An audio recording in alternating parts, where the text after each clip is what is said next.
प्रेमी भक्तजनों, श्री रामचरितमानस के छंद भाग 10 के अंतर्गत बालकांड के एक और मनोहारी हरगीतिका छंद की सरल व्याख्या और उससे जुड़ी कथाओं का वर्णन कर रहा हूँ। याज्ञवल्क्य जी कहते हैं कि शिव बारात को देखकर जब बालक भयभीत होकर घर लौट गए तो उन्होंने अपने हिसाब से शिव समाज का वर्णन अपने अपने घरों में माता पिता से किया। माता पिता महादेव जी का समाज समझकर मुस्कुराने लगे और उन्होंने बालकों को अनेक प्रकार से समझाया कि निडर हो जाओ, कोई डर की बात नहीं है। लड़के यम की धार समझकर डरे और माता पिता महेश का समाज समझकर हंसे कि शिव जी का समाज भी ऐसा है। उधर अगवानी करने गए सयाने लोग बारात को ले आए और सबों को सुंदर सुंदर जनवासे दिए, यानी कि ठहरने की जगह दी। यहाँ देवताओं और शिवगणों का समान आदर किया गया। मैना जी ने अपने हाथों में शुभ आरती सजाई, साथ में स्त्रियां सुंदर मंगलाचार के गीत गा रही हैं। उनके सुंदर हाथों में सोने का थाल शोभित है और हर्षपूर्वक महादेव जी का परछन करने चली। अब प्रश्न है कि परछन क्या होता है। विवाह की एक ऐसी रीति जिसमें बारात के घर आने पर कन्या पक्ष की स्त्रियां दूल्हे के पास जाती हैं, उसे दही अक्षत का टीका लगाती हैं, उसकी आरती उतारती हैं और नजर बट्टू भी घुमाती हैं। तो सोने की थाल में क्या रखा होगा? इसमें परछन का सब मंगल द्रव्य रखा होता है और साथ में आरती भी होती है। जब वे परछन करने जा रही हैं तो हर्षित भी हैं। साधारणतः वर को देखने का उत्साह सासू माँ का अधिक होता ही है और यह मंगल कार्य भी है। यहाँ तो भगवान शिव जी दूल्हे के रूप में पधारे हैं, इसीलिए सभी हर्षित हैं। लेकिन जब उन्होंने भगवान शंकर का विकट वेश देखा तो अबलाओं को विशेष भय हुआ। यहाँ शिवजी अकेले थे तो यह हाल हुआ, अगर सब गण साथ में होते तो फिर क्या होता। जब बारात में गण साथ थे तो अब शिवजी अकेले कैसे? उत्तर है कि केवल वर ही परछन की रस्म के लिए द्वार पर आता है और गणों को जनवासे में ठहरा दिया गया है। शिवजी को देखकर जब अबलाओं के मन में विशेष भय हुआ तो वे आरती छोड़कर बिना परछन किए भाग गई। क्यों भागी होंगी? एक तो भगवान रुद्र का भयंकर रूप और सर्पों के हार भुजबंद। जब आरती देखकर सर्प लपलपाए होंगे तो डर के मारे भागेंगी ही। जब स्त्रियां भाग गई तब शिवजी भी जनवासे की ओर चले गए बिना परछन कराए। भगवान शिवजी समझ गए कि उनका भयंकर रूप देखकर स्त्रियां डर के मारे भाग गई हैं, अतएव वे जनवासे में आकर ठहर गए। और कोई दूल्हा होता तो अपना अपमान समझकर बारात सहित घर लौट जाता, लेकिन भोलेनाथ की माया तो बड़ी विचित्र है। यह सब देख मैना के हृदय में बहुत दुख हुआ। भारी दुख होने का अर्थ है कि माता का ममत्व कन्या पर बहुत होता है, और उन्होंने पार्वती जी को अपने पास बुला लिया। मैना जी ने पार्वती जी को अति स्नेह से गोद में बैठाया और उनके श्याम कमल नेत्र आंसुओं से भर गए। अब प्रश्न है कि नेत्रों को श्याम कमल क्यों कहा गया है? क्योंकि मैना श्रृंगार करके दूल्हे की आरती उतारने गई थी, अतः नैनों में काजल सूरमा लगाया होगा,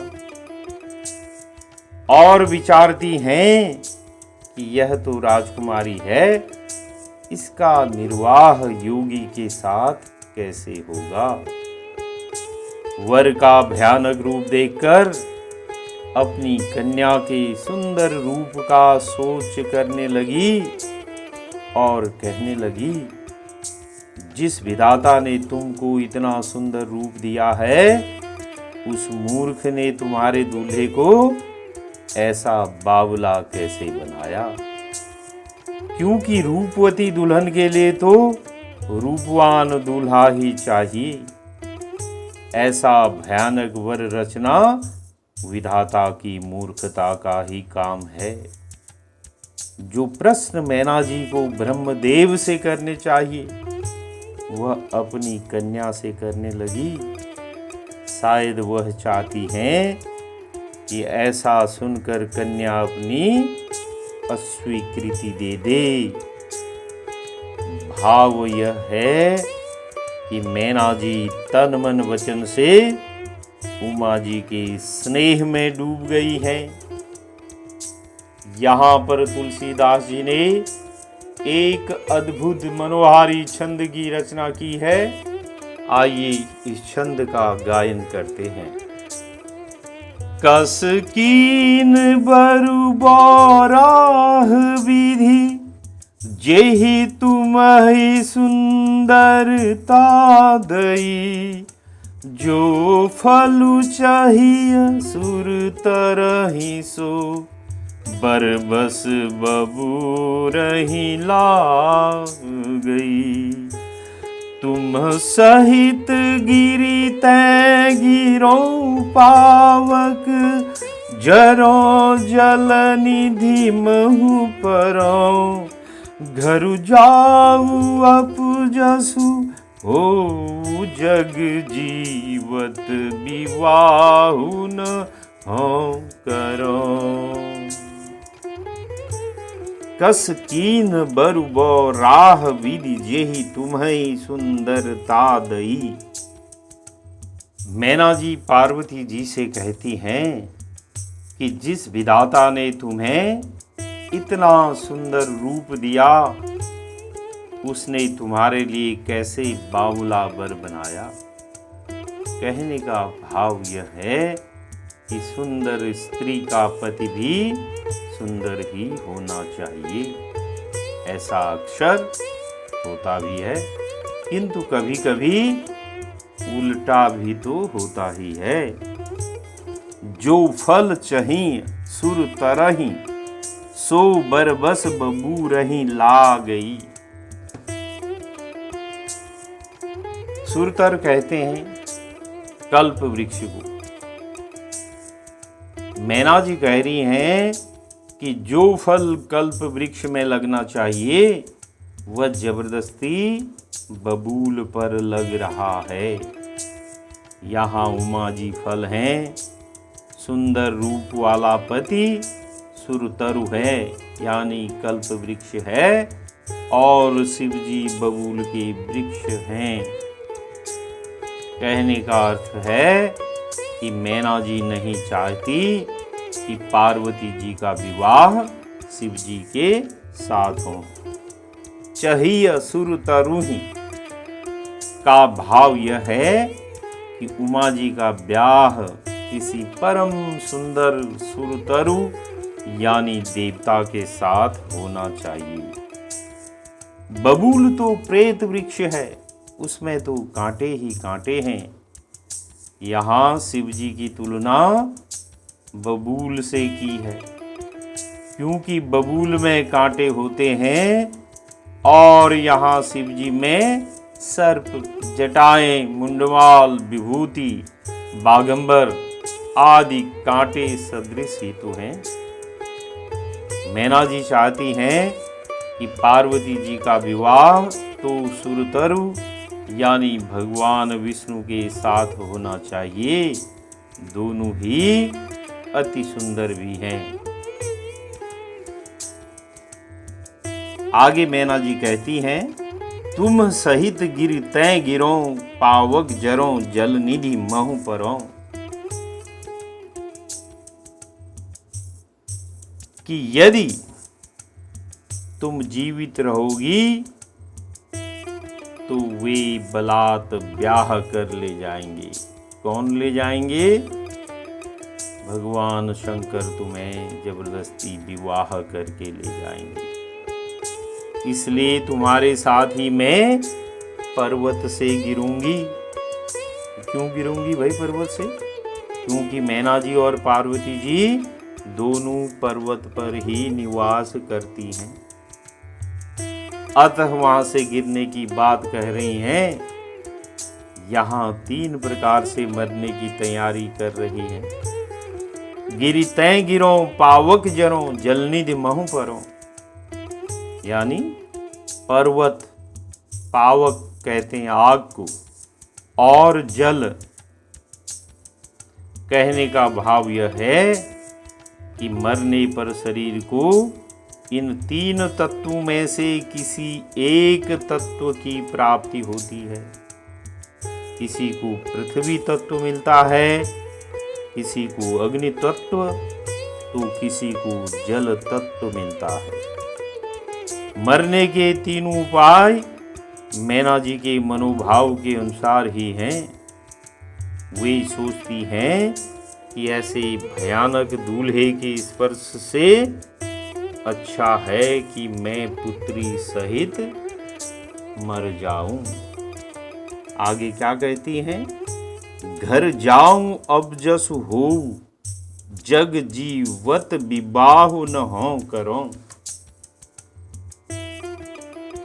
घर जाऊं का अर्थ है चाहे घर चले जाए, चाहे घर उजड़ जाए। ऐसा क्यों कहा होगा? क्योंकि मैना जी सोच रही हैं, यदि विवाह न हुआ, यानी पार्वती जी का विवाह शंकर जी के साथ नहीं हुआ, तो यम की सेना पूरा घर उजाड़ देगी। इसीलिए मैना जी कहती हैं कि चाहे मेरा घर उजड़ जाए या संसार में अपकीर्ति फैल जाए। अब अपकीर्ति क्यों फैलेगी? क्योंकि यदि बारात बिना विवाह के लौटती है तो कन्या पक्ष की अपकीर्ति होती है। फिर भी मुझे दोनों मंजूर हैं, पर इस बावले दूल्हे से तुम्हारा विवाह करवाना मुझे मंजूर नहीं है। बोली सियावर रामचंद्र की जय।